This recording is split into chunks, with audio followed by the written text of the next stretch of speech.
पिक्या ये बाबा ये या आबा आपण समुद्राने बघायला जायचंय की नाही या ए रसूबाई काय त्याचं बिघडले काय माहिती त्यालाच माहिती येताना मम्मीचं त्याचं काय बिन नसलं पिलू ए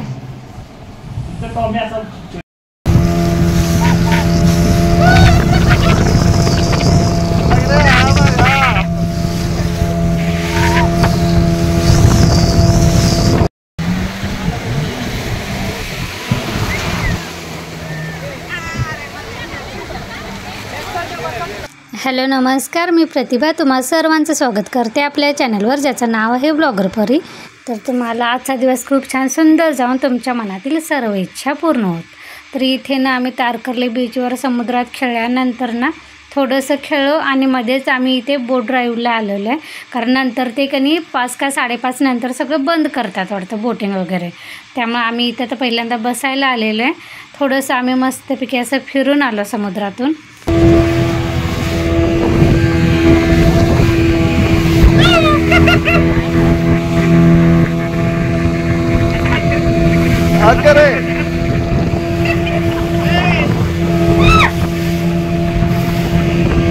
मग त्यानंतर 5:30ला आम्ही तिथून बाहेर पडलो होतो. कारण आम्हाला परत रूमवर जाऊन फ्रेश होऊन परत फिश मार्केटला जायचं होतं.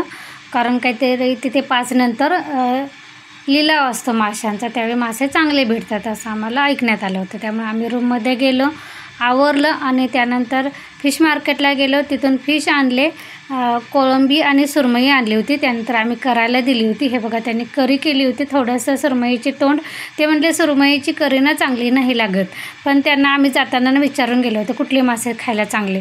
तर त्यांनी ना आम्हाला कोळंबी घ्यायचीच होती, कोळंबी फ्राय करून खायलासाठी. पण त्यांनी ना नंतर आल्यानंतर म्हटले की ओले बांगडे जर आणले असते तर त्याची करी चांगली लागते.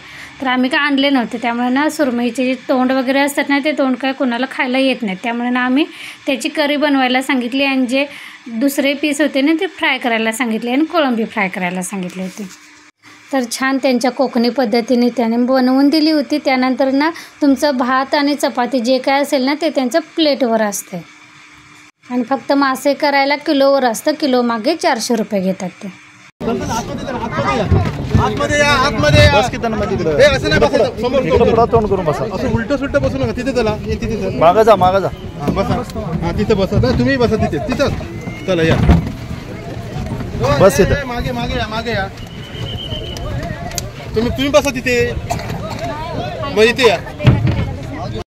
त्यानंतर ना परतीच्या वेळी दुसऱ्या दिवशी आम्ही सकाळी ना तिथे सिंधुदुर्ग किल्ला बघायला गेलो होतो. तर ते बघायला त्यांना बोटीतूनच जावं लागतं. गाड्या जरी येत असल्या ना त्या बाजूला तिकडं आहे बघा पटांगण, तिथे ना असं गाड्या तिथंपर्यंतच येतात. तिथून पुढे पण त्यांना पाण्यातूनच यावं लागतं. तर आम्ही पहिल्यापासूनच ना बोटिंगमधूनच किल्ल्यावर गेलो होतो. तर अगदी मस्त वाटतं. आणि तुम्ही एकदा बोटमध्ये बसलं ना तर तो किल्ला यायला बरोबर 7 मिनिट लागतात. तर 7 मिनिटात तुम्ही बोटिंगचा आनंद पण घेऊ शकता. तर किल्ल्यावर उतरल्यानंतर पहिल्यांदा छत्रपती शिवाजी महाराजांचं मंदिर लागतं. तिथं शूट करायला चालत नाही, त्यामुळे आम्ही फक्त नमस्कार करून आलो. त्यानंतर इथे बघा इथे पण असं तयार बांधकाम केलेलं आहे. आणि तिथून भुयारासारखं आहे, गुहा जशी असते ना. तर पहिल्या ना मावळ्यांना वगैरे ना राजेना तिथून बाहेर पडायचं वगैरे काहीतरी मार्ग असेल भुयार. तर ते बघा ती लिहिलेलं काय लिहिले वाचू घे मोठ्यानं. गाढव, मूर्ख व बिंडोक माणसांना चप्पल आणि बूट घालून विहिरीत उतरण्याची परवानगी आहे. शिक्षित माणसांनी पायातील बूट आणि चप्पल बाहेर काढून विहिरीत प्रवेश करावा. तू कोण आहेस? तर पहिल्यांदा छत्रपतींचं दर्शन घेतल्यानंतर ना तिथूनही भुयार आहे पुढं गेल्यानंतर. त्यानंतर ना थोडंसं पुढं अंतरावर गेलं की तिथे अंतरावर थोडं अंतर गेलं ना तुम्हाला कोल्ड्रिंक्स वगैरे सगळे असतात. ताक असतं, सोलकढी असते, कोकम असतो, परत मोदक पण बनवून देतात. असं जे काही थोड्या अंतरावर ना गार पिण्यासाठी पण असतं. तर तिथून थोडं पुढे गेल्यानंतर ना पायऱ्या चढून इथे वर ना असं तटबाजी बघू शकता. म्हणजे किल्ल्याच्या भोवतीनं बांधकाम केलेलं आहे दगडी. तर इथून ना ह्या पायऱ्या चढून वर गेल्यानंतर वरून खाली समुद्र आणि तिथलं ते कधी सगळा परिसर बघायला वरून खूप छान वाटतं. तर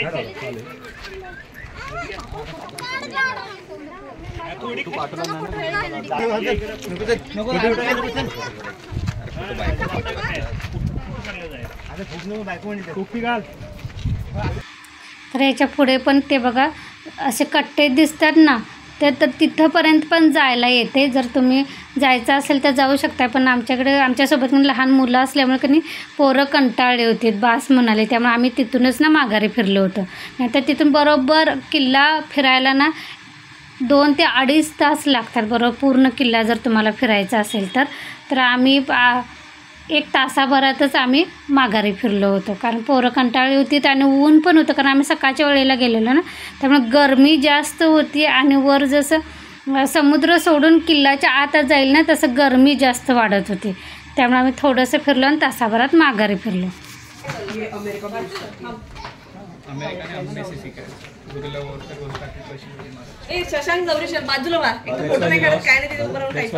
तर पहिलं काय होतं, हे माझ्या आता कधी 4थी का 5वी वेळ होती.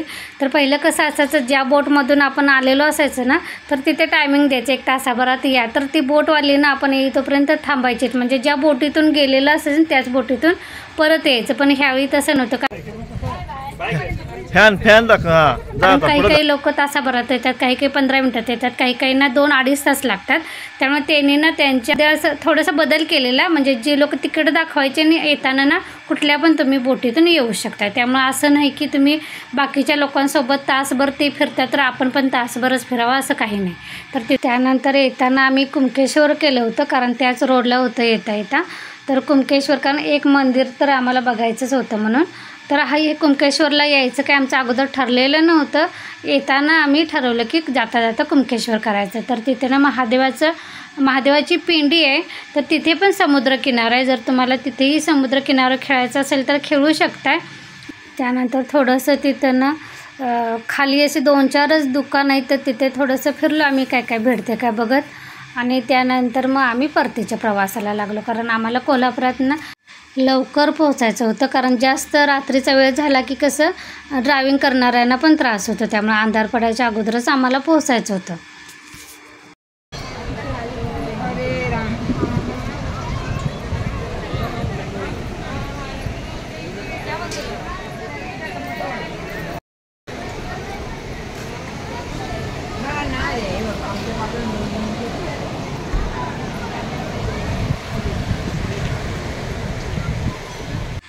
तर येता तिथलं ना कोकणातली बाग पण आम्हाला बघायला भेटली. तिथले आंबे ना ते बाहेरच्या लोकांना विकतात तर ते पिकत घालायला चालू होते. आणि हे बघा मोठी त्यांची आंब्याची बाग होती. तर तिथे आम्ही बघायला उतरलो होतो. तर हे असे पेट्या भरून पिकत घालून ना ती बाहेर पाठवतात, म्हणजे कच्च्यावरच असताना ती बाहेर पाठवतात विक्रीसाठी. चला तर आजचा व्लॉग पण इथंच थांबवते. पुन्हा भेटून नवीन व्लॉगमध्ये. तोपर्यंत जाता तुम्हाला ना त्या बागवाल्यांची राखी दाखवते.